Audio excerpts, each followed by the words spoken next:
Hey everybody, welcome to On Grade. This is episode 16. I'm your host, Brandon Wineline. I got my co-host, Devon Boudreau, in studio. What's going on, guys? And we got a special guest tonight.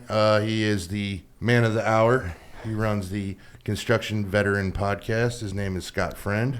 Welcome to the show, Scott. Thanks, man. I appreciate it. I'm glad we could finally work this out. Hey, man, it's all good. The good things come to those who wait, man. Yes, sir. So, Scott, give us your intro, man. Oh, boy. How much time do we have again? We got a while. So real quick, like you said, I just recently started my podcast, the Construction Veteran, which is focused on guys like us that are military vets in the industry, and it's not really specific to one job, one type of company, but it's all across the board. Grew up in Kentucky, so I'm not a Texan. Been here about going on 9 years or so. Love it here. Live just south of Dallas. And I'm a superintendent for a commercial GC. We're nationwide. Love it, man. I got wife, 3 kids, 3 daughters, so I'm tired a lot. But yeah, as a firm, we focus on a lot of high-end interiors, Class A spaces. But I've also worked in healthcare, some federal work, and did 7 years active duty in the Navy. I was a Seebee, and for people that don't know what that is, that's a construction battalion. Then got out and got into this. Did a little bit of time in the reserves, in the chaplain corps, and actually I resigned my commission last year, about this time last year, actually. So, yeah, that's why I'm able to grow the hair out. You like that? It's pretty. I will say there's one officer I love more than anything. That's a Mustang. Yeah, there you go, man. There ain't too many of them, but the ones there are, they're always awesome dudes. It opens up this door that other officers that never spent time on the enlisted side, that we get to see we understand what the guys go through. Yeah. And for the viewers, a Mustang is someone that served prior service before they went officer side, whether they went through OCS, ROTC, went to West Point or Annapolis, whatever. They went through the enlisted side of the military first, so they went in right out of high school or whatever, went to college either in service or after they got out, and then came back into the military as an officer. Yep. And so as an enlisted man, and Devon can attest to this too, when you have an officer that's done your job, not just read about it in a book, you tend to have a little more respect for that guy. It's like, absolutely. It's because they've been there. I liken it in our industry to the PM that spent a little time in the field first. So, hey guys, I hope you're enjoying the episode, but I'd like to take a minute of your time to talk to you about today's sponsor. Are you a GIS professional, land surveyor, or construction professional looking for the best in surveying equipment, software, and service? Look no further than AGS Inc. AGS Inc. is an authorized dealer for TopCon and Sokia surveying equipment dealer and EOS aerial mapping products dealer, with a supply store in Grapevine, Texas to serve the DFW Metroplex, Central Texas presence, and a corporate headquarters in Houston, Texas. AGS has you covered. Stop by and experience the AGS Inc. difference today. At AGS, it is a service after the sale that counts. AGS is the proud sponsor of the On Grade podcast. On Grade podcast listeners, give these guys a call if you want to talk about bringing precision surveying, layout, drones, GPS, GIS, or 3D scanning spatial technologies to your company. Thank you, and have a great evening. Back to the episode. So let's start with the beginning of your career in construction. I know you were a Seebee in the Navy, so that's really where it started for you. Yeah. So what do you want to know? How deep do you want me to dive into this? Dude, I don't care. You want to tell us, man? How'd you get into being a Seebee? What was the decision? That's a good question. So because my entire time in, I actually wasn't a Seebee the whole time. So my first 2 years in, I was a combat support air crewman and flew on 53s, the MH-53 Echo helicopter. Awesome, just beast. I mean, I know you guys being earthwork guys, you love equipment. This thing was like awesome, just massive. And we were the only squadron in the Navy that did the mission set we did. So we did combat support, so hot insertion extraction, a lot of training, but never got to deploy with that unit. And before we were going to start our workup, we got decommissioned because the Marine Corps had the exact same mission set and the same birds. And so I said, man, I really don't want to go to one of the other squadrons. They towed for mines, and no disrespect to those guys, it's a great job. It's just not something I wanted to do. So I sat down with what we called the detailer, kind of like a career counselor, and saw what I qualified for still based off my ASVAB scores and all that, and my performance. And a Seebee was on there, and he said, man, they really need people bad. I said, what is a Seebee? I have no idea, because it's not really something, and I think even to this day, something that they publicize a lot, that's an option. But for those people that don't know, that's the construction force within the Navy.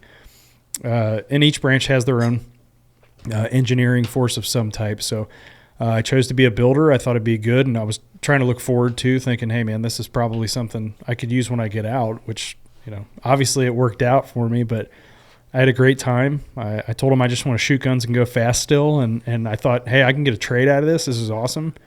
Had 2 deployments, really great experience, and I continued that. So I got stationed in D.C. after our Afghanistan deployment, and I knew I wanted to get out, and a friend of mine at the time suggested LinkedIn, which everybody's on LinkedIn now. Don't quote me, man. I think it started in like 2008, but this is 2011. I was about to get out. And at the time, like a lot of networking events is really what it was for. And I just started networking with people within the industry, had no really idea about the commercial side of our industry, and met a guy who took a chance on me. He was the chief estimator at the company I was at up in D.C., big general contractor. And that's kind of how it started, man. I started as a project engineer. That company had a really good training program that I think still to this day is one of the best, where if you're new and you get into this, they forced you to be in the field for at least a year. So even if you wanted to be an APM, you still had at least a little bit of that field experience. I, of course, knew I wanted to be a superintendent. The guys that I looked up to were superintendents. And, yeah, man, had a really good run. That's, 12 years ago now. So I've had a good run so far. Been at some really good companies. I had a chance to work overseas also in Germany for a year on contract. That was great. It was a real small company, but yeah, so I've been at the company I'm at now for about 2 years. My job site's about 170,000 square feet. Good job, big renovation, really good trades, great owner. So yeah, I mean, as you guys know, there's ups and downs. The highs are really high, the lows are really low. But I've enjoyed it so far, man. It's helped me personally grow. It's obviously financially, it's great to be in this industry, and I think we've all got the same mission that we really want to appeal to the younger generation and bring more guys and gals into this. And I think we've started to change the mentality of what construction is. We don't want to sugarcoat it. It's tough, but at the same time, we need these people, and we want to show them, hey, I'm just some dumb kid from Kentucky who made something out of this, so you can do it too. Yeah, it's one of those things. I feel like a lot of guys from the forces, it's a good transition. There's a lot of things that definitely translate over from the forces to the construction industry for sure, and I think it definitely is something that we should focus a lot more on recruiting wise, especially guys that are getting out. Even the combat trades, they may not have experience in the construction industry, but they tend to be pretty moldable and good at taking direction, and that's really what it takes to succeed in this industry. Yeah, and that was just what you said was kind of the impetus to why we started the Construction Veteran was, with drawing down of Afghanistan a few years ago, there was this just massive amount of people that were getting out, and there's not much, I don't want to say there's not much of a need for them, but there wasn't a need for such a big force anymore. And these people, the TAP class, the transition classes that you go through just are not the best. It's a check in the box. We all know that. But I talk about this on my show too, is that my experience was there was no construction people there.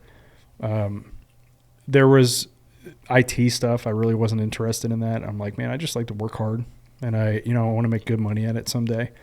And like you said, the environment, it's chaotic and it's fast paced and sometimes exciting. I don't get to nerd out on the big equipment like you guys do, but like that's a big appeal. I love that stuff. I love doing big concrete pours, and it's just the chaos when you're getting this crew working together. It's sometimes dangerous too. So like we're used to that. We can adapt to that. We've been down range getting shot at. Well, I can adapt to this stress too, right? So. Yeah, I think the interesting thing that you can compare the military to construction is the brotherhood for sure. Brotherhood / sisterhood. Trying to be politically BPC correct. man. politically correct now. They're gonna demonetize your podcast. I'm over. now. I'm done. Sorry, Dev. It was a good run, bro. You know, it's interesting though because there's so many comparisons. There's so many similarities, but there are differences. But I would say the caliber of guy that does construction would do amazing in an infantry battalion. I think they would kill it. I think you'd have awesome Rangers, awesome SEALs, awesome SF operators from concrete guys. I think they'd be amazing. They've got that mentality. They're out in the heat all day. They're striking, stakes in the ground to set forms. They're tying rebar. Operators, they might make phenomenal engineers or Seebees, building bases. And I'm one of the flukes that didn't go like you two did, where you went engineer side of the military. I went grunt, K9. Now I'm here. So. Hey, and we talk about this in our show that there are so many people that make that transition. I've had a couple really cool guests on that came from the special operations background. It's not the job. It's just, like you said, that mentality. And I've told my team that we got a few vets that work with us, but I told my boss, I said, man, I haven't felt this type of unit and this cohesiveness since I was in the service. Just because we're all working towards that same goal. And typically I would say that those of us who are successful in this industry are very type A mentalities. And most of the people in the service are as well. And so, yeah, I think the brotherhood and sisterhood, like you said, I hear that all the time. People miss that. And without going too much into depth about like the whole mental health crisis, well, that's what drives these people just insane. And the mental health gets to them because they do miss that. They miss that person that they can trust and they can count on. And a lot of, I'm not saying there's no other industry that has that by any means, but I think it's a really good transition, and it's just kind of who we are in this industry. We really care for each other and look out for each other. I feel like it's very similar to, like, it's the construction industry is very similar to the military, where you're doing a serious job, but a lot of the guys in there, we can horse around, we can have fun, we can joke around, we can screw around, and it's still a serious job, but you take the seriousness out of it because at the end of the day, you're coming to work with your buddies and you're making it fun. Even though what you're doing is serious, we still joke around and have fun doing it. And that, to me, that's what's very similar to the military. You were doing a serious job that could have serious consequences and screw ups, and you just made light of it because that's what got you through it, kind of thing, right? And I feel that's very similar in the construction industry, where it's a lot more easygoing and laid back environment where you can complete a serious task but still mess around and have fun doing it with the boys. And that's really what, to me, makes it very similar. And I think touching on that mental health thing, that's what a lot of guys miss for sure. You lose that aspect, that social aspect, so to speak, of everyone that's doing the same shit in a like-minded environment and joking around, having fun doing it, right? Yeah. No, man, I totally agree. And I don't know if we have this instant connection too with other veterans within the industry. And I think that's great. We could do a better job at showing the non-vets too. I mean, that's our goal. It sounds like reaching out to veterans. And I know you guys are appealing to like the younger crowd that are non-veterans. We got to talk about the hard stuff too. I mean, it's not an easy job, like you said, but I love how you related that to like a deployment. Like, this sucks. I could possibly lose my life. However, I'm still going to coke and joke and have a good time because that is what gets me through it. And I would liken it to like just a bad job. We've all had bad projects, like just tough projects. It still happens, right? And the way we get through it is like, man, I'm looking forward to seeing my coworker today. Like me and him get along, kind of thing. Just like you said. So it's that safety net, I guess. And thankfully, I've been blessed that one of the assistant superintendents I have on site is also a combat vet. He was an engineer, Army engineer. And sometimes there's just days, man, that I go, I'm having a tough day. And I feel comfortable sharing that with him, where I might not feel very comfortable sharing that with a non-vet because he understands it. It goes back to the Mustang thing. Like, he gets it because he's been there too. And so we're there to shore each other up. And it might be a job site. It might be a family issue. So, well, and not even that. It's just the physical aspect of the work too, right? Like, I don't know. I'm sure you guys all remember humping sandbags and doing that in the blistering heat. Yep. You're sweating like crazy. It just absolutely sucks. There's no way around it. There's nothing about that job is fun. Yep. It doesn't matter any way you cut it. There's nothing about it that's fun. It just straight sucks. Yep. But you get through it and you just do it with the boys and you're making jokes and someone's screwing around and everyone has a good laugh and you just get it done. And to me, that's what the construction industry is, or what it should be. Yeah. You know, at my company, that's one thing that I harp on and preach, and everybody that I hire, I tell them the same thing. If you don't enjoy coming to work and you don't have fun working with the guys you're at, like, the job sucks. There's a lot of days, especially in utility, you're ankle deep or knee deep in mud and water. Your feet are soaked. It's shitty. It's hot. You're slugging pipe together. You're covered in mud. It's not a fun job when you actually look at it in that perspective. It's the people that make it fun. 100%. You know, and it's the environment and being able to joke around and laugh and, you know, make light of a shitty situation, no pun intended, really makes it that much better, right? Yeah. And at the end of the day, the job has to get done, and it's going to get done anyway you cut it. So you might as well make fun and have fun doing it, right? And that's what I harp on with the guys all the time. And you talk to any of my guys or any of my crew, that's exactly what they're going to say. You know, man, I've never worked somewhere where it was just, you know, so easygoing and so laid back, you know. And I think that's something that everybody needs to do a better job of in the industry as a whole, is to make it enjoyable, you know. Yeah, That's for just sure. what it is. And I think we're seeing maybe a new generation of leadership doing that. You know, guys like you running companies, people that I run in circles with that are maybe leading jobs. I think it's improving, maybe, but maybe I'm just I'm dreaming here. I don't know, but I think it's getting better. But yeah, at the end of the day, I want to have fun. Who doesn't want to have fun? We're all big kids. Come on. I mean, I don't care how old you are. We're still little boys at heart. We want to have fun. We want to play in the dirt. But yeah, it's tough. And that's what I mean about, you can't sugarcoat it, that, like, it's a hard job. It is a difficult job. But Brandon and I were talking before the podcast that at the end of the day, and I think you might agree with this too, it's all about relationships at the end of the day. It is. 100%. I mean, my relationship with guys like you, my trades, the trade part, and when people toss that trade partner term around a lot, do you really live by it? Like, are these really your partners? A lot of these guys, and they'll attest to, you know, we hang out outside of work. Like, these are not just my trade partners; these are my friends. These are guys that I personally care about. If your company is impacted by something that we have done, like, well, now you can't take me on that hunting trip anymore. No, I'm not. But no, I mean, like, I really do care, because maybe I know these guys' families. Like, this impacts them. They know my family. I think I've heard you talk about that with your guys. Like, I think you had said maybe your mother was in the hospital and they called you, and that's huge. Yeah. It's all relationships. So I mean, we had a few clients and suppliers call. I mean, you know, but that's the ones we've been with for years. But, you know, some of the newer companies, I told them what was going on. They immediately said, if you need anything, let me know. You know what I mean? So that spoke volumes to me about them. But the guys that I mentioned it to was like, oh, well, if you could just give me that RFI back tomorrow. I'm like, oh, okay. So oh, by the way, I know where your fucking priorities are. Well, noted. You guys, I mean, I know you know this, but you're not seeing it directly. But what you're doing for those individuals, I mean, I guarantee some of these guys have had just crappy days where, like, I'm done. I'm going to walk away. I'm hopping out of the cab. I'm going home. But they're not, because of you.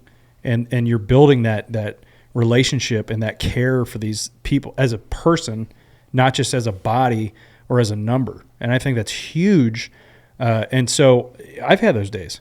And again, relating it to the service, I go, I can't just walk away from these dudes. Their lives depend on it sometimes. But, you know, I have such a strong relationship with maybe my supervisor or the guys that I work alongside of, that I'm not just going to walk away. It sucks, but it sucks for all of us. We're packing that sandbag together. It sucks. We can still somehow have fun. Well, and you think of it, I just always think of this. How many times you've been on a rock march? You know? I love boys, that. Load up, we're going to rock today. I love that. I love that. I love those memes where they were like the chick ones, and there's one where it's like two chicks hiking, and it says, "You can never not enjoy hiking," and it's a whole infantry battalion going up a mountain, like rucked out, and they're all like soaked, and you just see them. They're all holding their weapons, and they're just like, dying. You're done. Your legs are dead. Your feet are screaming. You know, you're just like, they're somewhere at Benning. You could tell it was infantry school, because they're all like, they are not enjoying that, ladies. Like dying. you're in the back of your head. It's like, I get to the top of this hill, I'm quitting. That's it. I'm done. Yep. I'm over it. You don't have that option. The next turn, I'm done. Yeah. You're sitting there and like you look back at the Medic Humvee and you're just going, dude, I can make some fake blisters. Right now. I bet it's really warm in there. I got a K-bar in my pocket. I could totally make a fucking shit right now. So not trying to get off the topic we've been on. It's been great, Scott, but I wanted to just give you a second to talk about some of that volunteering work you do, man.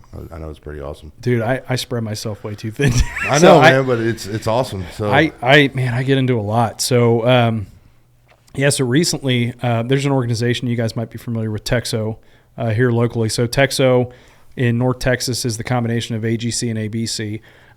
As a company, we're not members, but a lot of the same people I run in circles with are members, and sometimes I just get invited out to stuff, which is great. I had a really good opportunity, and man, the timing worked out perfectly.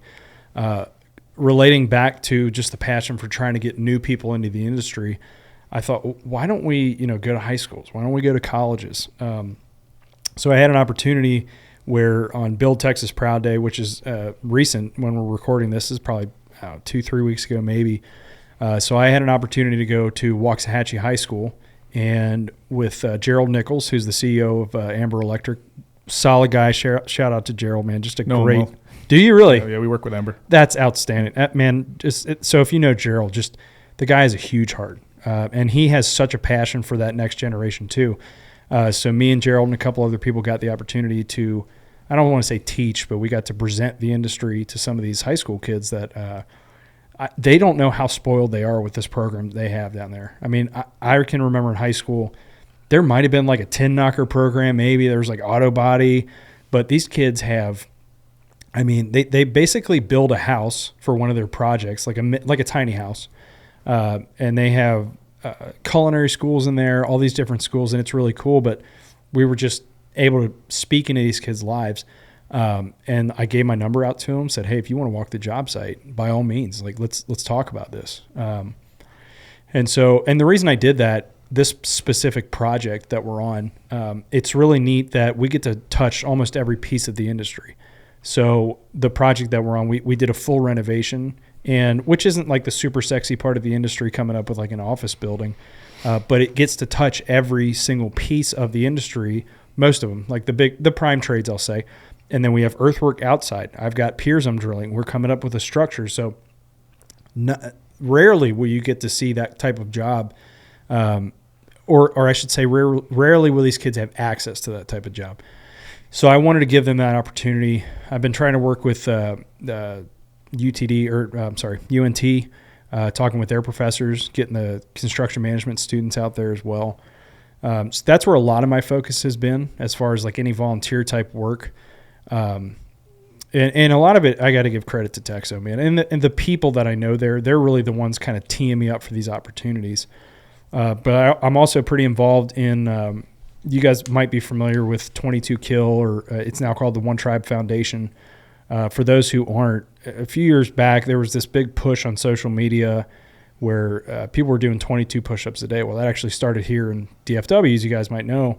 And just some amazing individuals that run that. They focus on mental health, and they're just expanding their services.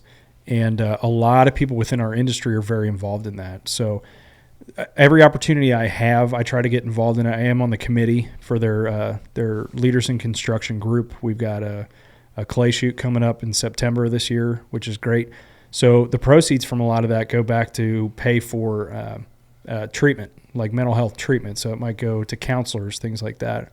That most of these individuals, if it's not free, it's very cheap. And they have programs for the children. They have programs for the warriors themselves. They have programs for first responders now, which is great. So I try to do, maybe a little bit of everything.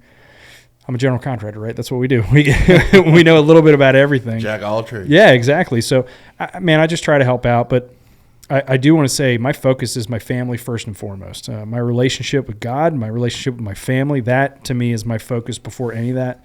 So if that ever came in, if those opportunities ever came in the way, my wife and kids are first, 100%. But thankfully, my wife is just an amazing individual. She supports a lot of this. The podcast is, God willing, hopefully that'll lead into we're in the process of starting up a 501c3 right now to try to have a recreational outlet for vets and first responders. So hopefully teaming up with some other 501c3s out there, but we want to try to create an environment where people can just disconnect. Get off your phone, get off your laptop. We might take it from you while you're there just so you can enjoy the peace and be out in nature. I've been taking some polls from people lately, and I'm what would you want to do?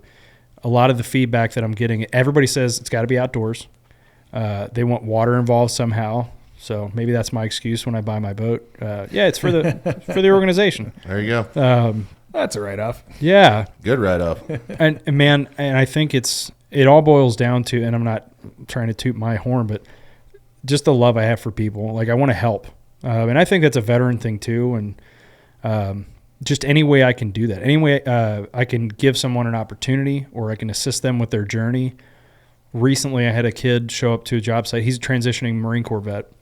And they probably didn't – I know they didn't have this when I was in or we were in. They have these awesome skill bridge programs now. I don't know if you guys are familiar with that. So they take these folks that are about to transition out of the service, and they it's kind of like an unpaid internship, I would call it. So they're still getting paid active duty pay, but they get to team up with a company that maybe it's an industry they're interested in or familiar with, and they basically work for free. So benefit to the company. They're still getting paid by the government. And now they have some sort of a 6 month to a year knowledge about that trade. So they transition right into that job. So I had an event that I went to. Kid came up to me. A guy knew I was in construction. He came up to the job site. And I teamed him up with my electrician, who that was the trade he wanted to go into. And I sent his resume to Gerald, actually, and I sent his resume to Gensler Electric as well. And, it's really neat that even though you're playing the small part, it's opening a door. Absolutely. As a transitioning vet too, having that one connection is going to help him tremendously in his future. Yeah, huge. I'm from Canada originally, and we have a program called Helmets to Hard Hats, and that's same idea. We have it here too. Yeah. So Helmets to Hard Hats basically does training and courses and stuff. So if you want to get into trades, they would help facilitate getting into a trade school or college and then get you placed with a company after your training's done. Same idea. Yeah, but, very familiar with them. I was too busy pipe hitting until the end. So I got out and they was like, what can you do? I was like, I can kick doors in and shoot shit. Hey. You want to work in the oil field? I said, come on. Next thing I know, I got a CDL and I'm on a frac crew and I fit right in because everybody was an ex-con. And, it's all the guys that are in those positions too, they got such a bad rep up. And I don't know if this was just teachers pushing this when we were younger, but you go into the infantry, you're not going to have any job when you get out. I would follow an infantry guy before anybody else because you're in that dangerous environment and you can get somehow some kid to follow you into flying bullets. I mean, that's leadership. And so they have those soft skills. Yeah. And I think we need to talk about that more, not only in the military, but our industry too. Those are the guys, the superintendents that, they're the technical guy, but now they have the politics, they have the business acumen to actually talk to a client without every other word, dropping the F-bomb. So those are the guys that we need. I still can't do that. I can't do it. I also imagine about half of them when I'm dealing with them, I could totally smoke you from 700 yards, bro. I want to choke slam this guy. It's just I don't mean to talk about it, but it is funny. You're sitting there and you're like, they're like, you have no idea what I know. And I'm like, you have no idea what I used to do for a living. You just want to smile and go, I know. You just let me get my let Roomba. Them do their thing. Let me bring my Roomba and Claymore. We'll talk about it. ATF is kicking your door down tomorrow. Have you guys seen that TikTok video? Uh-uh. Oh my God, it's hilarious. A Claymore? I sent it to her. No, it's not a Claymore. Okay. So that's pretty cool. It's like the ATF's raiding the guy's house, right? And he goes, Siri, yeah. He goes, red alert. Oh. And all the lights turn red in the house, and it goes to Fortunate Son. Yeah.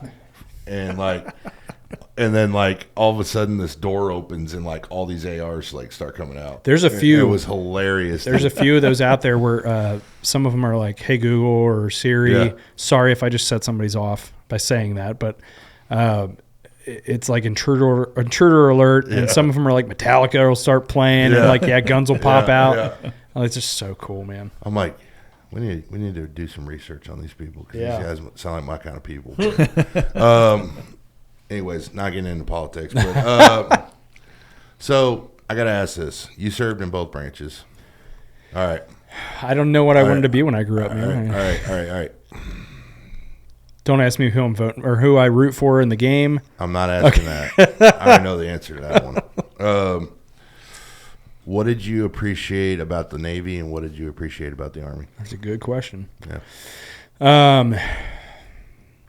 Man, there's so much I could cover with that. So let me say this. The reason I chose the Army, specifically for the chaplaincy, I reached out to my old chaplain, my battalion chaplain from my Seebee battalion, and just asked his opinion, like, hey, what do you think? And he said, if you want a life like you had in the Seabees, you need to go into the Army. Yeah. So, okay, because for those who don't know, I mean, a Seebee battalion is structured just like an infantry battalion. Not that, we were infantry or anything like that, but structured very similarly. We're trained by Marines. We hang out with Marines. We deployed with special operations guys. So it was a very high-speed environment, and you're not going to get that on a boat most of the time. So the good takeaways from the Navy, my dad was a Navy guy, so I'm really proud to continue that lineage.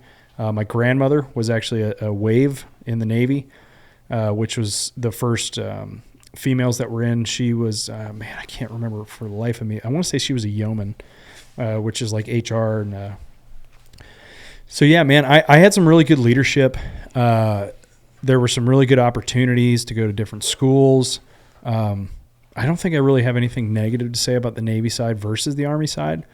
Or there was like a big differentiator between the two. But I think the jobs, like the job availability between the branches, I really liked the Navy side that there was an opportunity there for me to become an air crewman. That didn't really exist at the time in any other branches. Marine Corps does have the same. They have air crew, but yeah, I don't know if that answers that. But man, it's there's pros and cons. I mean, just like GC to trade side, like there's always pros and cons with either branch. And I will never ever on the record say who I root for during the game. So you might think but you never know. Well, anyways, go Army. But it was funny when I went in. I remember talking to the recruiter, and he's like, so what do you want to do? And I was like, I want to be an Army Ranger. And he's like, okay. He said, you don't want to do anything else? I was like, no. He's like, dude, you're a rocket scientist. Your ASVAB scores through the roof. And I'm like, that's cool. I'll do that when I get out. I'm like, I want to go kick some ass. And I did. And I didn't do Army Ranger, but it kind of got screwed, man. At the time, you would think, right? I went to the Army recruiter in February of 2006, the height of Iraq. Yeah. And I'm like, so you got an option 30 contract? Ranger contract. Mm-hmm. Yeah. Go to MEPS. So I went to MEPS 3 times. Oh, we can get you infantry and airborne. Can't get you into Slavic Ranger School or for RASP. And I'm like, well, back then it was RIP. But yeah. I'm like, okay. So I went home, and they'd get me. You know what they do? They'd be like, oh, come on, just sign that. Well, when you get there, some guy had to fill numbers. Some recruiter had to fill numbers. Yeah, and I'm sitting there, and I'm going, no, I'm not stupid. I got enough friends that are in. I know this game. So I went home. I went up there 3 times, dude. And finally I was just like, whatever, dude. So I just went regular and did my thing. And so why Army? Let me ask you that. I was going to do the Marines. Okay. But the Marines took too long to get back to me. Yeah. I've heard that from a lot of guys. Yeah. They're real particular about people. And like when I did the ASVAB at my high school. So I don't know how you did it, but Canadians probably a little different, but same. He's like, what is this ASVAB you're talking about? It's probably the same idea. It's probably the same concept, but I took it my junior year, And I remember when I did it, we were like, oh, this gets us out of class all day. So I just did it just to get out of class. Yeah. I didn't even think I was going to join the military yet. I knew I was going to join the military, but I thought I was going to go take it again. Yeah. But I did it so I could get out of class because it was on a Friday. So I was like, 3-day weekend. yeah, because I'm like, the recruiters were in charge of us. They didn't even have a teacher in there. They go, dude, as soon as y'all are done, as far as we're concerned, you've been checked in all your classes, so y'all can bounce. Oh, wow. So we got done with the thing at like 11 in the morning, bro. We rolled, all of us. We went None to of the parents knew. no, dude. So we went to Whataburger and Nice. jerked off and went fishing and all that stuff. And so, you know, we're catfishing at like 2 in the afternoon. Everybody else texted us getting out of school. Where y'all at? We're fishing. What the fuck, dude? How the hell y'all are you fishing? We went and took the ASVAB. That's awesome. So a couple days go by, you know, they had to get the results in. A couple weeks go by, and Air Force recruiter calls me. And he says, what do you think about the Air Force? If I knew what I knew now, I'd be like, yeah.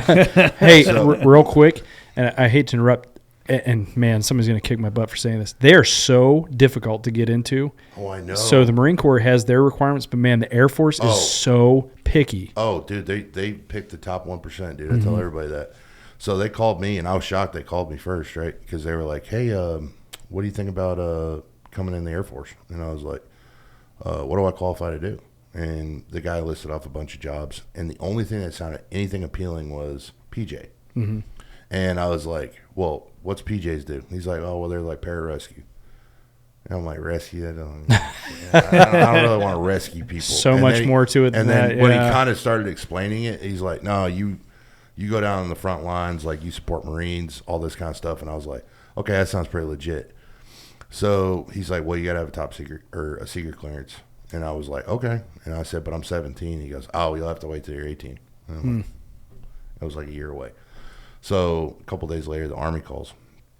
And he's like, hey, man, I got your ASVAB score. You scored really high. You got to come down to the station. So I went to the Louisville recruiting station. And the Marines is right next door. And I'm like, you know what? I'm going to walk in the Marines first. They got better uniforms.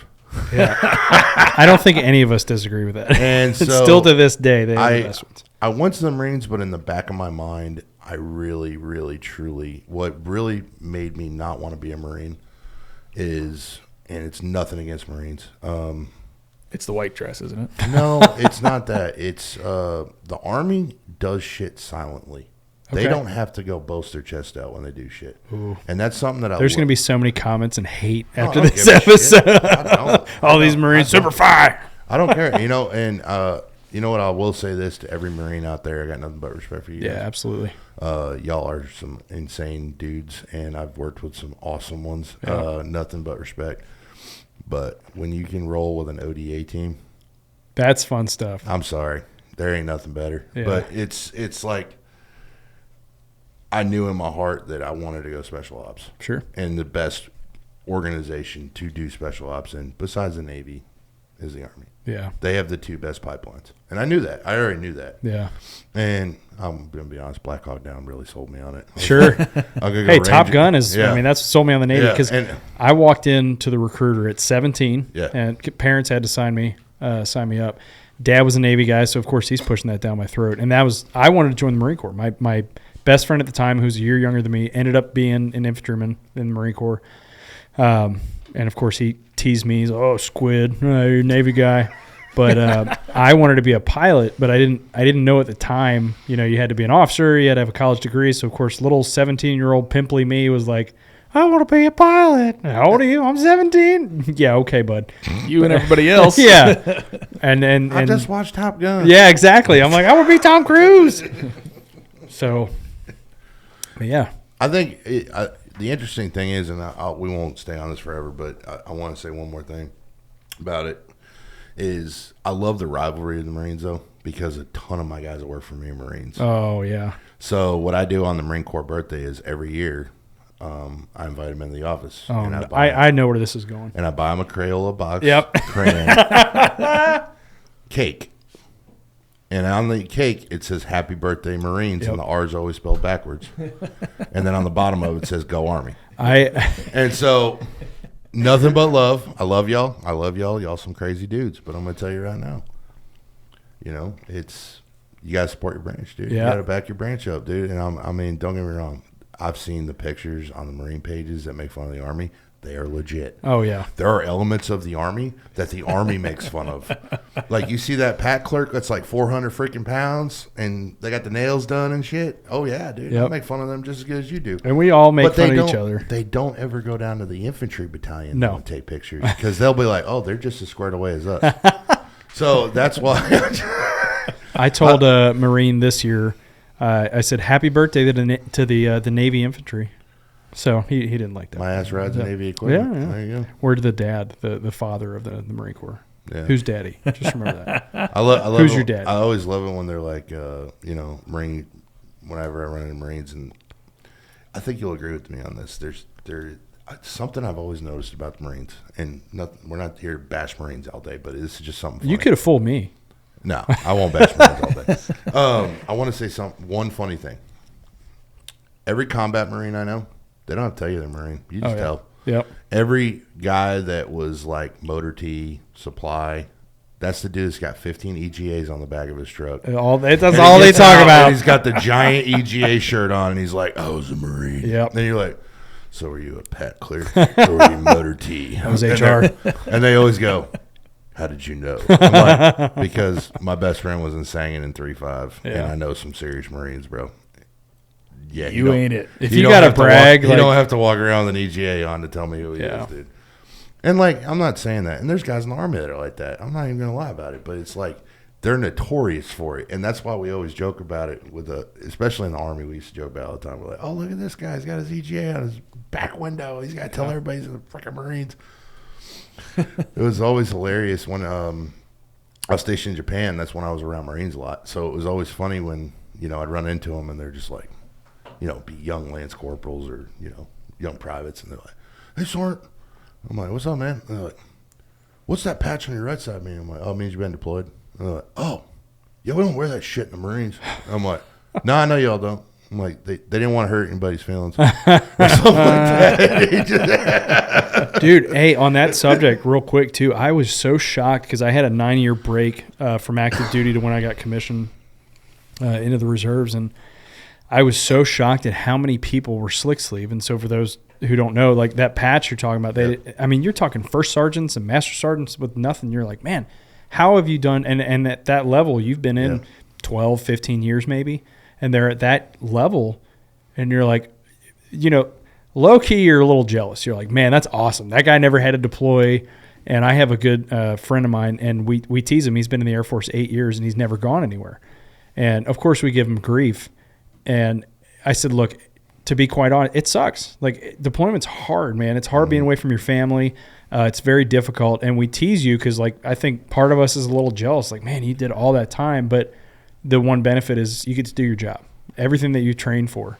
But I'm still shocked that there's people that have done that long of time without a combat deployment. It's crazy when you go combat arms side, especially, and see that. Like, it's rare, but I have not. That'd be crazy. I remember, what was it? I got back from Japan, and I got back to Carson. This was in 12 or 13, right before I got out. And beautiful place, man. I love it. Oh man, I miss Carson. Yeah, beautiful place. Oh, by the way, we're talking about Fort Carson, Colorado, guys. It's at the foot of Pikes Peak. It's absolutely gorgeous. Oh yeah, it's right by the Air Force Academy. It's the Army post on the south side. Oh, smacking myself with the mic. Go Army. Yeah.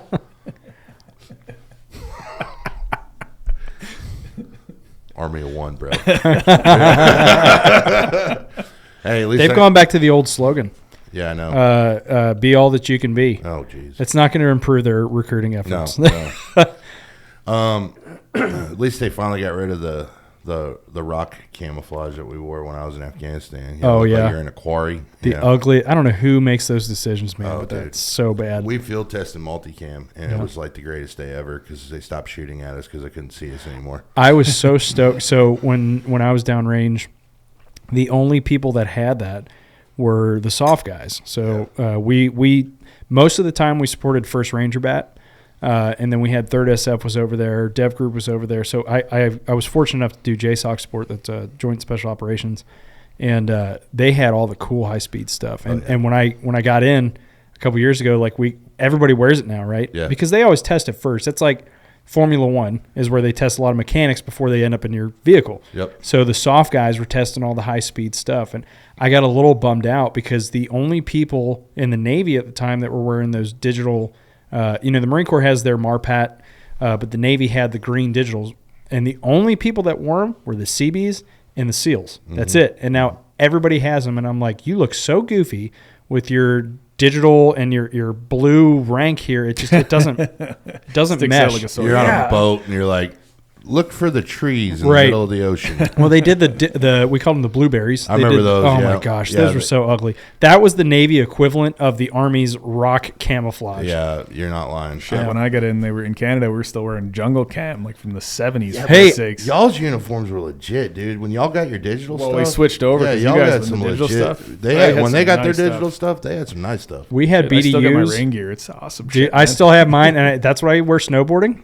So we had BDUs because the Seebees got all the Marine Corps hand-me-downs. Yeah, So all the old equipment, all like the entrenching tool and all that. that's like reverse psychology. I thought Isn't y'all- it? I thought they got the hand-me-downs from y'all. No. Oh. No. They got the Army's old stuff. Then we got the Marines' old stuff. So we're like Actually, third they just, tier. Actually, they just shipped a bunch of tanks back to the Army when they Wow. mechanized. Yeah. They shipped tanks back to the Army. That's wild. And the Army put them in long-term storage because they're M1As and they're not A2s like the Army's rocking. The Yeah. Army's like, we don't need these. We'll So you're put- saying there's a chance I Parts. could buy a tank for pretty cheap? No, I think they sent them to Ukraine. Actually, blew them up. It's in probably more like Afghanistan. that. Or that. Yeah. yeah. No, my buddy was armor in the Marines. He was telling me that they were decommissioning his tanks when he was getting out. His whole battalion was getting. I don't remember what they did. I think they sent a bunch of them to infantry. Oh, wow. It was either infantry or artillery or something like that. They switched them all to. Arty whatever makes it more was. sense. Yeah, if they send Yeah. them to the Arty side. Yeah, and because that's kind of what happened with the Army with the Stinger guys. The guys that used to shoot the Stingers, they shipped all those guys to. I think they made them all field artillery guys. Yeah, that or mortars or something. Yeah. I can see that being similar Yeah. for sure. So it talked about. I don't like how you're smirking, man. Now you're worrying me. I kind of like this episode. It's a little different, guys. Uh-oh. We're talking different stuff. We talked about that. Want a crayon? I got Join the wrong branch. I got my pen. Let's talk about when you became a chaplain. How did you like it? Yeah. So I will say disclaimer. I never got to wear that title. I never got to be a full chaplain. I was in a program called the Chaplain Candidate Program. And to give, if anybody out there is interested, a fantastic program. It's kind of like an internship. So you get your direct commission, kind of like a doctor would or a lawyer. So I was fortunate enough to get to serve alongside people that had never served. And so boom, you're an officer right away, like right off the bat. Now, thankfully, I had the background and I knew what my uniform was supposed to look like, courtesies and customs, things like that. But yeah, so the candidate program, it was really interesting, but I decided to resign my commission because I think I had mentioned that I went to Fort Hood for a few weeks. The family had a really rough time with it. I mean, admittedly, I had a really rough time being away from my family. I didn't have a wife or kids when I was active duty, so I saw how much that impacted buddies of mine, and then I went, man, I just don't think it's going to work out. So really glad I did that. So the question, did I enjoy it or? Yeah, I mean, did you enjoy the process that you were going through? I felt like, quite honestly, and if I did go active duty, I felt like that was the best job you could have. Yeah. But also the worst job. I mean, quite honestly, I in my short time I did about 2 years on the reserve side. Got to meet some amazing individuals. A lot of people that were in kind of a similar background to me. I was fortunate that I was able to select an engineer battalion. I requested that specifically. Part of that was I could speak intelligently to these guys and say, hey, I was an NCO when I got out. Hey, you talk about the deployment patches. They were like, okay, this guy's legit. Even though I'm a butter bar, he's legit. He's a brand new officer, but he's obviously been somewhere. But I also got to wear some of my Navy pins. Mm-hmm. And so it was so cool that opened up conversations because they're going, what is that? Like, they don't wear the same stuff. And I go, oh, I was a Seebee. Oh, no way, man. You were a Seebee? Yeah. And then we'd strike up a conversation. So that part of it was really rewarding.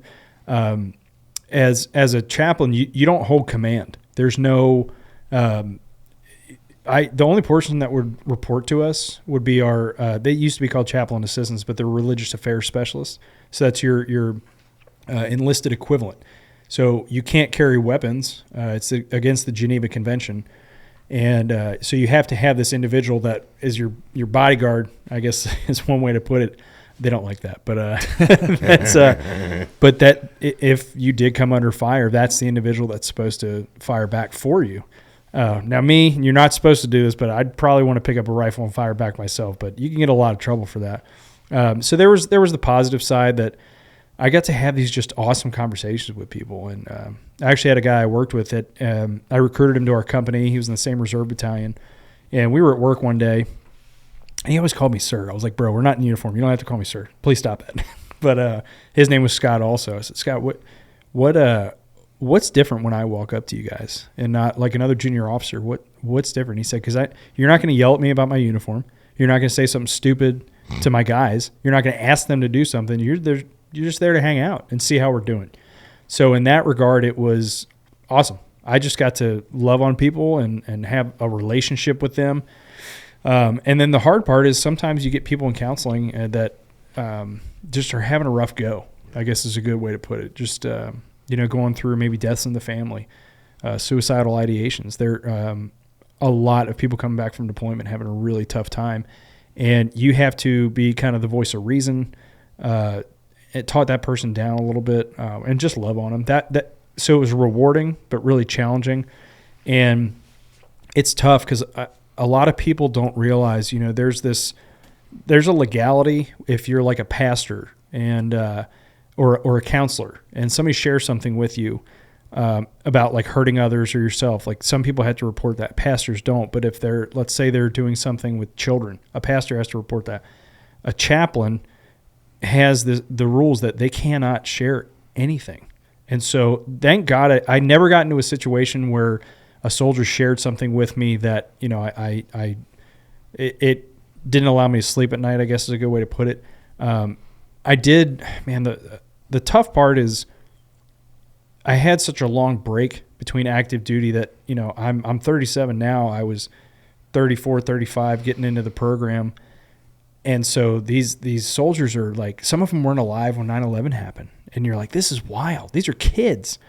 And I can remember one counseling session I did, and I had a female soldier just sharing things with me, and she's crying. And all I wanted to do was just like give her a hug. Yeah. Super inappropriate. Would not have done that. Yeah. But you're like, this could be my little sister. This could be my daughter. Maybe not at my age, but like you view them like that. Yeah. And that was the hardest part, just kind of emotionally. And so my wife saw it sometimes when I came home, and just like, man, there's so much you want to do for these people. But it was also rewarding. Some of it's like nobody's never taught these people how to do a budget, right? You might get a kid in there that's just upset about, my finances suck. I'm like, man, I can remember this conversation. Has anybody taught you how to budget your money? No. Man, either your first sergeant's failing you or like somebody in your family, nobody's ever taught you how to do that. And so sometimes you're just helping them with life, big decisions in life. And then there's the funny conversations. Like I had a kid who was legitimately on his dog tags said Jedi. That was his religion. Now I'm like, hey, man, look, I'm a Christian guy, but tell me what that means. Like, let's have a conversation about it. Is this real? He's like, yeah. And I'm like, so what do they do when like people die? How do they? What's the funeral? Oh, well, they've got these pyres, and I'm like, man, this is wild. So, and there was, without getting too much into the politics, things have changed a lot in the service. Even after my time in, I can remember Don't Ask, Don't Tell got repealed shortly after I separated. So there were big political changes that had happened, and even more so within the last couple of years. And sometimes there, at least my perception is people were trying to kind of back me into a corner. Well, what do you think about that, chaps? I'm like, guys, if you want to talk about this one-on-one, we absolutely can. But I really don't like what you're doing. And I didn't want to get myself in trouble. And the one saving grace is if you're, no pun intended, but if you're preaching maybe a sermon, you're going to abide by what your specific religious beliefs are. Anybody's allowed to come, but you kind of have to make it known, this is my space. So, if I were to go into a mosque, like there's an imam chaplain that is holding their service. I might not necessarily agree with them, but that's their space. I can't try to get that individual in trouble. And many people have tried. There have been chaplains that have gotten in trouble for some of these things. But usually you have, not many people know, you have to be endorsed by a particular religious body. So you have to have some sort of a denomination. You can't just go to a non-denominational church that doesn't have a structure, which God bless the church I was at the time. When I knew I wanted to take that step and go into that field, my pastor, buddy of mine, great dude, but they didn't have like an actual denomination. It was non-denominational. He's like, yeah, man, I'll write you a letter. I said, bro, you're not going to write a letter to a 3-star general and say, yeah, this guy's good to go. It just doesn't work like that. So you have this body behind you, backing you up if you do get put into that position. So ups and downs for sure. You don't have to deal with the dumb crap, which is great. Kind of like a warrant officer. They just get to do their job and go home. They don't have to deal with any of the just dumb stuff. I felt like I could be myself finally in uniform. I'm not walking on eggshells, kind of like you are when you're coming up the ranks as an NCO. You're like, oh man, I gotta be perfect. Don't piss this guy off. Yeah. Don't screw this up. But yeah, it was kind of unique where I could get to talk openly with like a 2-star and just have that, I'm way down here on the pecking order, but I could have this open conversation with them.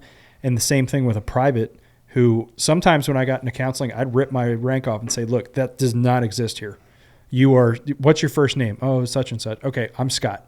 Let's talk. Let's just have a conversation. So that was the rewarding part, just to get to really pour into people.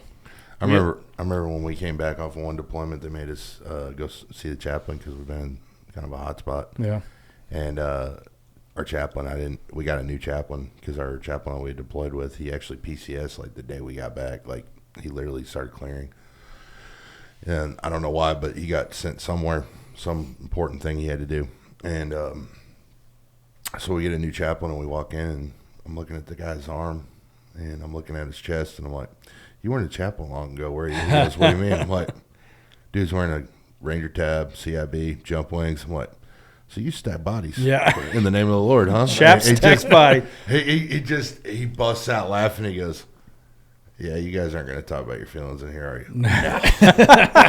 I'm gonna answer your questions the way they need to, so the Army doesn't make me go into a box with a padded room. Check the box, man. Yeah. There was speaking of that, I've got a good buddy he's a sniper, and he told me a story about a former infantry guy that was his chaplain. And I guess they're coming back into the green zone in Iraq, and they came under fire. And there was some kid, and it happens, people get scared in that environment, and sometimes they lock up. They don't know what to do. I guess this kid did that.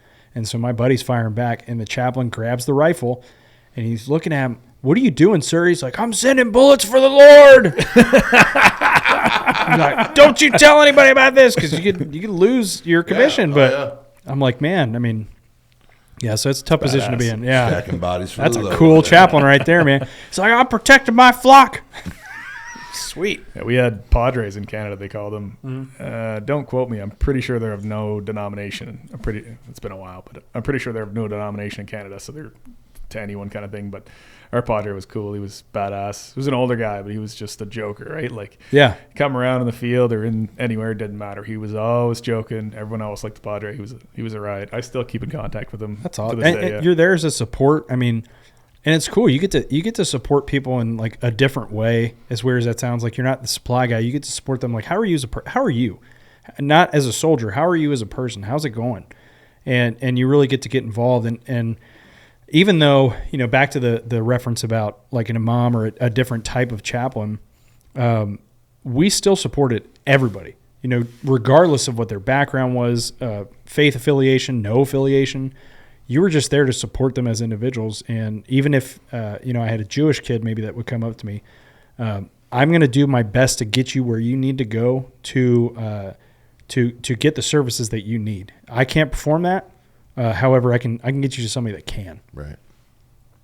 Yeah, we had, I remember I had like 5 different chaplains while I was in, but I think one was Catholic. We had a Baptist. I think we had a Lutheran guy. And then the last one we had was pagan. Oh, wow. That was cool. Huh. That dude had a beard. Huh. Yeah. And he walked around with a he had a Thor's hammer patch. Huh. Yeah, like the Thor's hammer. Yeah, because they were allowed. That was right when they were changing everything. Oh, He wow. was like one of the first guys to come through that was, not one of the traditional. Times are changing, man. Yeah. So that was kind of cool, though. Yeah. Yeah, because we're like, so is Valhalla real? He's like, yeah, bro. No comment. Anyway, next question. Scott, it's been a blast tonight, man. with For you sure, so man. far. I'm glad we were able to do this finally. And I apologize to you guys, but you get it more than anybody else, I think. Yeah. As podcast hosts, it's tough to just team up. What? Let's talk about real quick. We got about 15 minutes. We'll talk construction the last 15. Sure. You and I were talking earlier about the loosely termed term of trade partner. Okay. Yep. I can attest to this one. When I hear them say that and preach it on their website and on their posts that they put on LinkedIn and Facebook and Instagram, they're like, our trade partners are out there working. But we're at the PGA golf tournament, and we're not going to have their check for them on Friday like we promised them. Yep. That's not being a trade partner. Yeah, I agree. Totally agree. That's not. Now, you calling somebody up there at their office, and they go, hey, by the way, the boss ain't here, but the boss already told me about this, so come by and pick up your check. That's a trade partner. That's a part. Yeah, I mean, relationships go so far. And like we were talking earlier, sometimes it's just understanding, hey, and you've alluded to it on other episodes of yours, that sometimes I have a different view of where the project should be, but I'm not an earthwork guy. Yeah. I need to hear from my earthwork guy, and I need to be humble enough to take that into account and really take it on board to say, hey, I'm a carpenter. That's what I know. So, yeah, I might be a little hard on my millwork guys, and shout out to those dudes. I love my millworkers. But I'll give you a real-world example. I'm terrified of electricity, right? Like, I'm not a Sparky. I love my electricians to death. And because of that, I mean, I've got a fantastic electrical superintendent on the job right now. And sometimes it's just me saying, hey, man, what do you think we should do? And I shared with you earlier, when people ask me that, like, that goes really far. Usually foremen or superintendents, like, they love their trade. That's why they've been doing it so long. And so just asking them that, like, because I'm shocked by the amount of times that people don't do that to our trades.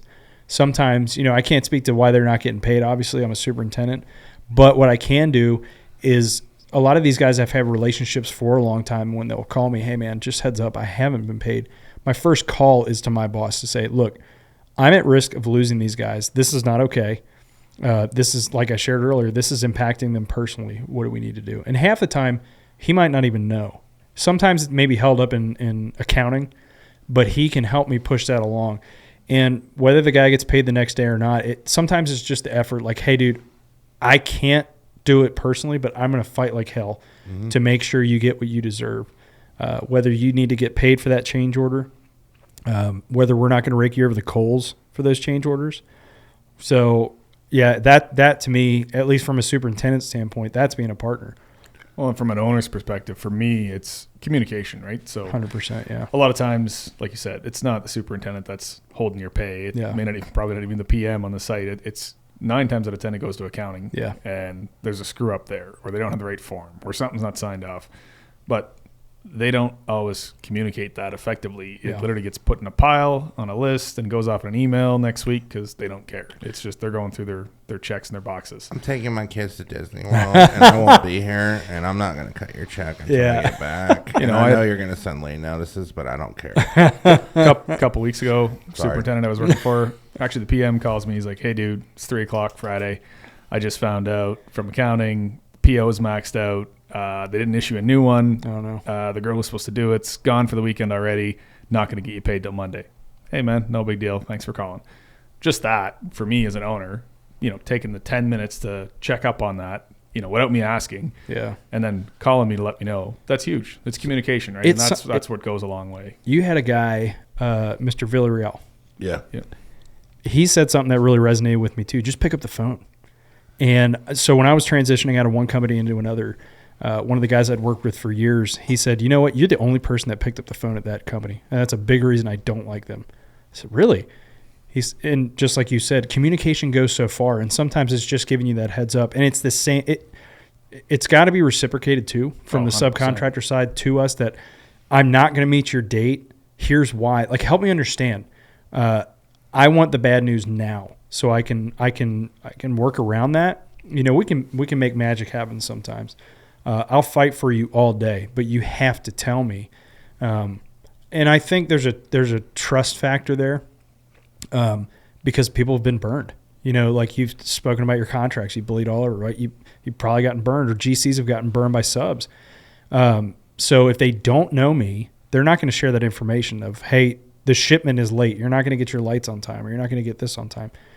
And it takes, I think, years to build that relationship of, dude, I'm not going to screw you over if you tell me why, and I understand, so I can impact everyone else. Like, we can work around this. But when you don't tell me, that's when I get really upset. Well, it becomes a problem, right? Yeah. And that's the thing. We do this huge. Like, my guys in the field, the minute there's a problem or something that causes a delay, whether it's in the trade or they see something that's going to be a problem tomorrow, you know, like, hey, these guys aren't done. We're going to be in their area tomorrow. It's not going to work. Yeah.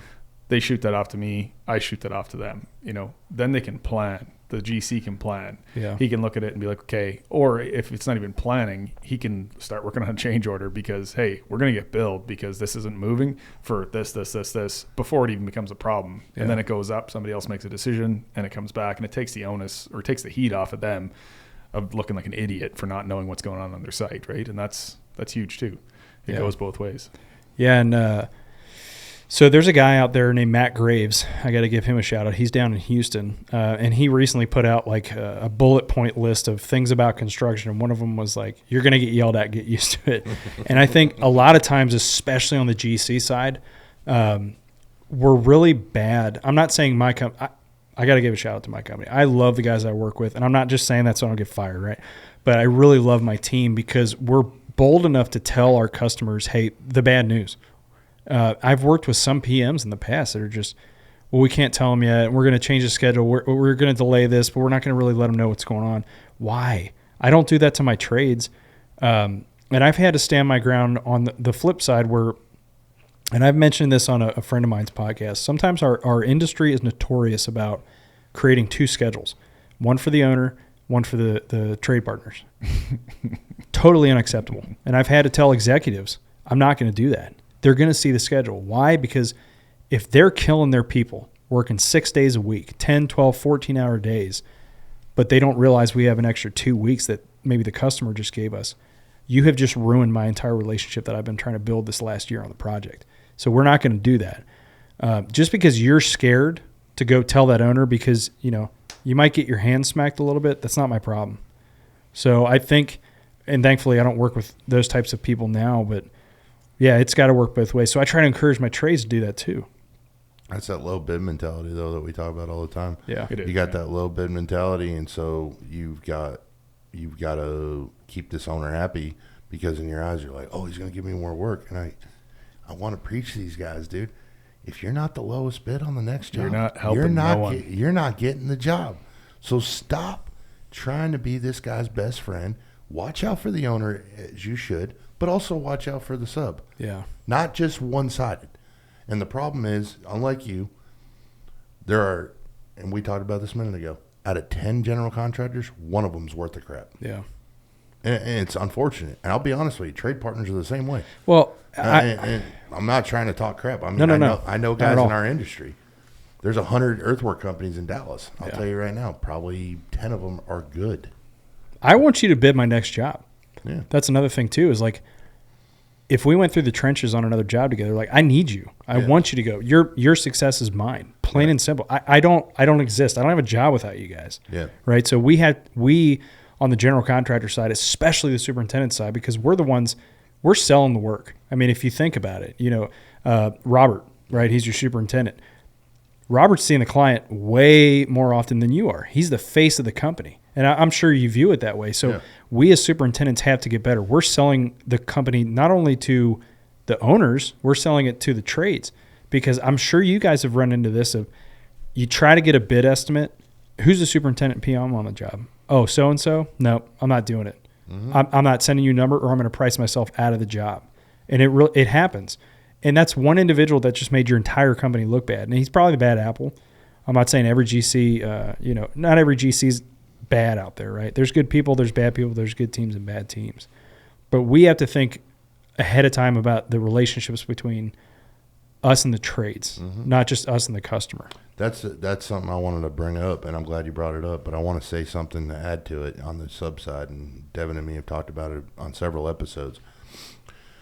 It's gotten so bad over the last couple of years that we actually put in our contract now, if we get a job with a GC, we actually by name put the person's name in the contract that they will not be allowed on the job. Wow. Or we will pull off.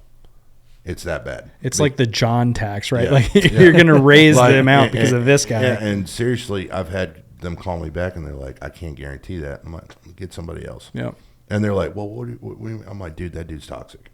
Yeah. Like, I'm being straight up with you. I've told you this repeatedly the last 3 jobs we've done with the guy. We've always had problems with him. And miraculously, all the other jobs we do for you with all your other superintendents and project managers, we don't have an issue. Yeah. So who's at fault? Is it us or them?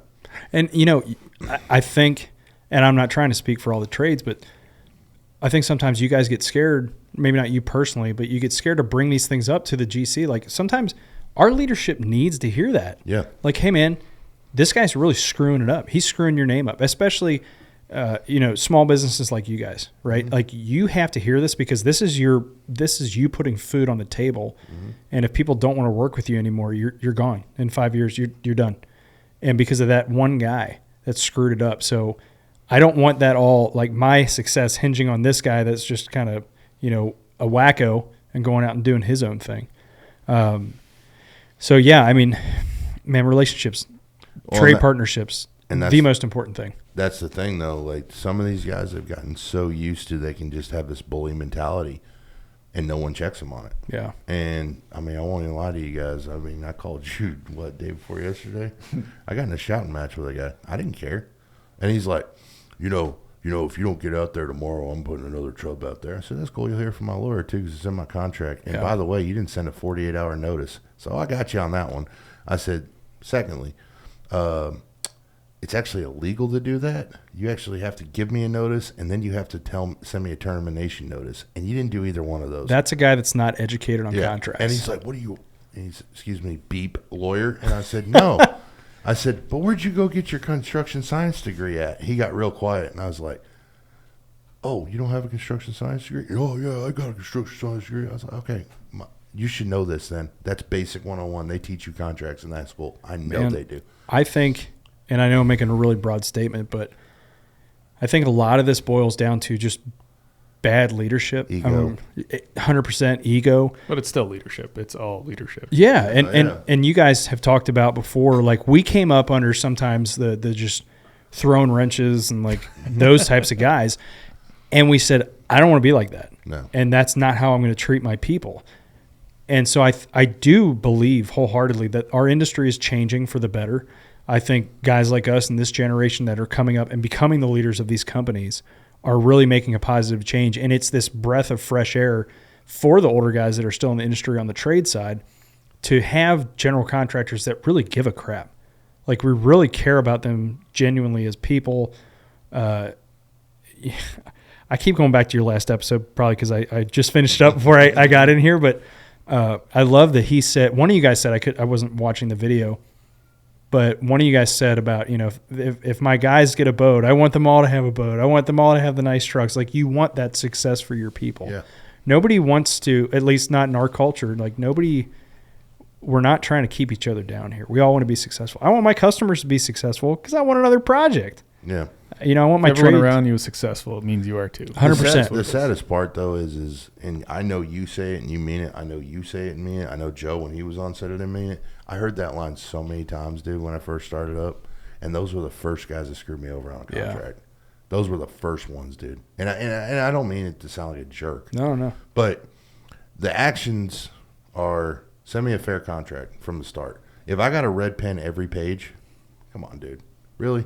There's some clients I have, dude, I can literally scan through it. I might have to add in, they'll forget the water meter that you guys are paying for it, or we got 2 mobilizations on the job. It only requires 2. Yeah. Any additional, it's this much. It's little stuff like that. I don't have to go through all the fine print because I know it's legit because I've done 7 contracts with them. So we got that out of the way. But when you send me the same one over and over again and I got to fight you tooth and nail for every correction, that starts me off on the bat, right off the bat going, this is going to be fun. Yep. So glad I won this job. Yeah. Oof, And just can't and wait. then you get out on the job and the super doesn't get the right contract with the corrections on it. He gets the one that's blank that doesn't have any signatures on it. This has happened twice to me, by the way. Yeah. I had to drive out to the job because he thought I edited it on my computer. So I said, no problem. I'll bring you the copy of it that I signed and your president signed. Man, if we're doing our job, Yeah. and thankfully my team does this, I want to see what you guys got released off of. Part of that is because, I want to know what you owe, what did you buy, but I'm not going to ask you to do something that's outside of your scope. That's wrong because you guys know the guys in the field, sometimes they don't know any better. So if you got a guy like me in my position and I'm going, hey, man, I want you to cut this in over here, but that's not in your contract, they're going to do it. And then you're calling me screaming or our PM, hey, man, we didn't buy that. Well, shame on me for not knowing your contract. So we have to do better as superintendents to understand that. I've referred to us as kind of like the CEO of the field, right? We're organizing everything and we're pushing everything forward. Well, I have to know every single part and piece of everybody's contract, what we owe, and just, again, it all boils back to relationship. You talked about leadership. It's leadership. It's an ego problem, and it's a humility problem. That's the problem is, and I think it is a generational thing of the ones that we came up under. It's that I'm afraid to be seen that I don't know something. Oh, crap, my title's superintendent. I have to know everything. Well, some people look at it as weakness, and it's not. 100%. Don't be afraid to ask a question if you don't know the answer. The guys that I respect more than anybody in this industry is the guy or girl in their 60s that has been doing this much longer than we have that still is humble enough to say, I don't know. I don't know, but we're going to find out together, and we're going to grow together and figure it out. I think the other thing, too, that you got to think about, too, and this is going out to the people that are, thinking about starting a company. We've got a man here sitting, guys, that is on – we love you, bro, but you've been on our side of the fence. You're on the other side now. You're coming back to our side one day, I know. But, it's not a us versus them. It shouldn't be that way. Yeah. It should be, hey, we're a team here, and we should work together as a team. Yeah, you play a position in that team. But unfortunately, not everybody plays ball like that. Right. And that's why, guys, I'm going to say this, and I'm sure Scott will agree with me on this, and Devin will as well. Do your homework on people, man. Call other trades. Hell, if you're working for a GC and maybe one of the superintendents works there that work for that company, be like, hey, dude, we just got a job with these guys. How are they? Now, if they're mad because they got fired because of something stupid, they're going to tell you, But if it's a straight shooter, like a guy like Scott, he's going to tell you. He's going to be like, hey, watch out for this guy. Watch out for this. But we do it to the trades. Yeah. I call the other superintendents. When I get a new trade on board, I got some older guys that I work with that are superintendents on our side, and I'll call them. Hey, have you worked with this guy? Have you worked with this plumber or mill worker, whomever? What do you think about him? Well, watch out for this guy. Oh, crap, that's the foreman I got on my job. But I also want to know how can I help them succeed. Mm-hmm. And same thing goes when we maybe hire an employee. We talked about this. We know a lot of the other GCs in the area because we maybe we go to the same networking events or we know them through other trades somehow. I will go to my trades and ask straight up tell me about this guy or tell me about this company. We hear, without dropping names, there's like a few GCs that nobody wants to work for. Mm-hmm. And so, if I got a guy maybe some point in their career that is looking to maybe move on and, I'm interviewing with this guy, like, bro, you better run. Mm-hmm. So word gets around. Construction it's a big industry, but it's small at the same time. It's a small world. Yeah, man, you make a bad name for yourself, and you might be screwed. Yeah, it's really it is hard to.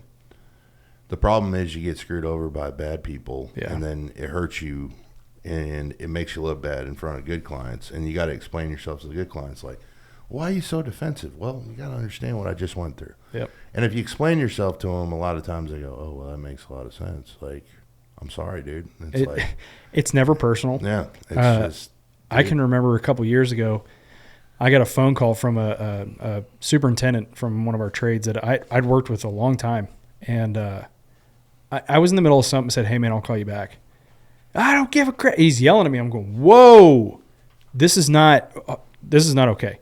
I ended up calling him back. He was just frustrated at another GC, right? We're people. It happens. Mm-hmm. But, yeah, don't take it personal if somebody, like you said, is very sensitive about their change order process, the contract process. They've probably been burned. So, and same thing with the superintendents. When we're asking these questions of the trade, it's not that I don't trust you to do your job. It's just that I haven't worked with you before maybe.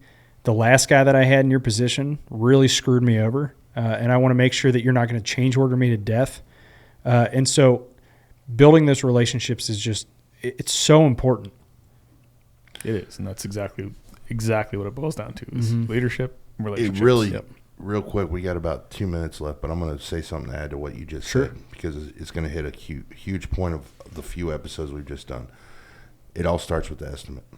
Okay, if that's that fair. general contractor estimator does not know the business and he doesn't call and qualify that bid before a contract goes out, because 9 times out of 10 that estimator knows more than that project manager does. That's usually why your estimators are. I agree with that. Paid a lot more money. Yep. And so that's why they're going to call you and they're going to go, hey, bro, did you see this on plan AC2? This note right here. Did you see that? Is that included in this bid? No. Okay, cool. Check that. He doesn't have it. He goes through all 4 bids. Nobody has it. Okay. I need everybody to put an ad in for this. Yep. Okay. The guy that says, oh, man, we really like your number. I'm going to forward this over to our project manager.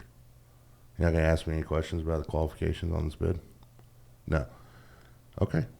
And then it always happens, and you know it as well as I do. You get out on the job, and the guy goes, well, you're supposed to dig out that. And it's like, Dave, no. I didn't buy that. It's not in my contract.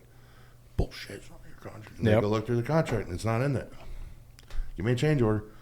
And everybody, and it's just that 5 to 10 minutes of awkwardness now that everybody's got to spend going, well, don't price it out to death, man. Don't rake me over the coals. You know, because they can't go back to the owner because they told the owner, hey, this is covered in our price. You know, we got it. You know, but if you got a design change all day long, we're all going to make money. You know, but those situations like you're talking about could be so easily resolved internally as a general contractor. I'm very thankful that my team does it the right way, where we have a turnover. Where we all get together. It's the ops leadership. It's me and my team and the estimator. And I want to know my budget. I want to know, how much money do I have to spend on cleanup or anything like that. I want to know everything they picked up. Hey, guys, you forgot to add such and such. And so they're getting my input. Again, it boils down to that communication. It's so simple. And everybody's looking for this magic pill to fill or to fix the industry, when people just want to be respected and treated like people, and they just want to be communicated with and not left in the dark. It's just doing the basics better. Yeah. And it's a shame that when you get the pat on the back, it's because everybody else has set the bar way down here. Mm-hmm. And it's kind of sad, but you're like, oh, you're doing great. I'm just doing my job, man. Yeah. That's it. I think the thing that bothers me the most is, too, when you got people making schedules and they don't consult you about it. We talked about it offline. You and me talked about it 3 or 4 times. I'm on it right now. I'm dealing with it. I've asked them 3 times, who made your schedule? Who made your schedule? Because it wasn't me. Yeah. I didn't get an email request, nothing. So please tell me who made this schedule. Because I would love to go sit down with him and explain to him what 100 pounds of torque, 100 blows on a 10-ton hammer does. It moves at 3/4 of an inch. That's some pretty hard freaking rock, dude. Yeah. And you want me to haul 50,000 yards of it? It's going to take 2 months. Why aren't you done yet? That's always that. Why didn't you meet my schedule? 55 emails, bro, in the last 2 weeks. Same question. Jeez. And you know what I send them every time? A picture of a jackhammer. I'm like. That's the humility. Be realistic here, guys. Like, that's all I'm asking. I mean, whoever's listening, trade guys, GCs, developers. Just be realistic with people. Let's communicate with each other. That's all we got to do. And stop threatening people. That threatening shit has got to stop, man. Yeah. Dude, find a solution. Don't be like, well, if you're not on site tomorrow, I'm hiring another trade and you're paying out of pocket. We need to do better at sharing our struggles with you, too. Yeah. Hey, like, man, when I was on your side of the fence, too, I learned a really good lesson. I didn't understand why the GC was pushing me for like some information on a certain day. Well, she had her OAC the next day, so she needed my updates on days that I wasn't normally giving them. Mm-hmm. And so when you understand like what we're each dealing with, it makes it so much easier. And these schedules, and I don't mean to take up too much of your time. I know we're trying to wrap up, but these schedules they're a floating target as much as we don't want to admit that. Mm-hmm. Not that the end date and milestones are changing, because my management and leadership style is, this is the milestone. You tell me how we're going to get there. And so we do pull plans and things like that. That's not going to change. That date has to stay the same. How long you take, though, and the order of operations and how we do it, that's up to you. And you need to tell me and how I can support you in that, period. Absolutely. So it's not that, well, my 3 weeks says this, you're going to do it, tough crap, get over it. Yeah. You're never going to work with that subcontractor again. I don't want anyone listening to this show to have to experience what I've had to experience, what you've had to experience, what he's had to experience. But I'm going to tell you this today. I'm going to tell the listeners, I made a really big mistake today, something that I don't do. I really lost my cool with a client. I'm not proud of it. I talk a big game on the show, but I'm still professional when I send an email. But I sent a really nasty email today, but it was for 3 reasons. One, they screwed with my pay. That really ticked me off. The second thing was they were really rude to my guys. I went out there and talked to them about that. That got put on deaf ears. Yeah, it's not okay. And then the third one was the owner of their company thought he can call me and just talk to me like I'm a 5-year-old. And so I sent him a really nice email. But honestly, after the second part happened, I already knew we weren't going to work for him again. So I was just kind of like, you're in Alabama, and they know who they are. Not saying names, but they're in Alabama. They're going to figure it out. Yeah, good for them. So we're never working for them again. And I can honestly say that, and that's sad to say that, but they do good work. But unfortunately, their management is horrible. Their clients they have are great. I've had their clients call me and go, are you having problems on that job? Oh, no, I'm not having any problems on the job. I'm having problems with your leadership that you have on this job. But no, not you. So they've actually, I'm going to leave it at that. But a prime example of a good sub-general contractor relationship should be a two-way street. Yeah. Like you and me just talked about. 100%. Like we've talked about this episode. Guys, normally when you're building your company, you should be able to sit down with the superintendent and project manager and just talk just the way we did and laugh and cut up and have a good job. You want to have fun. You want to have fun. You said it too. You want to have fun. Yeah, and you want to take care of each other. Like I personally love taking care of my clients. When I can take care of them, when I can do something to help them out, that's when I got that 911 that happens when a guy don't pay me and I got to make payroll Friday and I call him and I'm like, hey dude, I know the draw's not due yet, but is there any way you can front me $30,000 off my draw? Yeah, I got you. Yeah. I'll do that because he knows I'm going to take care of him. And it's when you take care of each other, that's when you have that relationship. I tell my guys this all the time. And I'll shut up in just a second, but it's so true. I'll take the guy that's up my ass all day long and driving my guys and pissing me off to the high end, but he pays his bills. I'll take that guy all day. But the guy that's cool as shit and he's friendly as hell and then he drags me out for 90 days, yeah, can't stand that guy. Yeah. I'll take the guy that's literally sending me 50 emails a day. Dude, what the hell? What the hell? What the hell? Hey, your check's ready. Bet. Yep. I'll take that guy all day. I mean, a lot of people don't want to deal with that, but it's like that guy pays his bills. That works. It works on our side too. Is that my favorite trade partners? They might not be the nicest guys, but they're pushing us. Yeah. My favorite trade partners push back on us. That hey man, you need to get this other guy out of the way. All right, let's go. Yeah. Let's do it. When I'm having to drag these guys along the finish line, that it makes just all of our lives worse, and it's difficult. Yeah, and I think the other thing too is when you can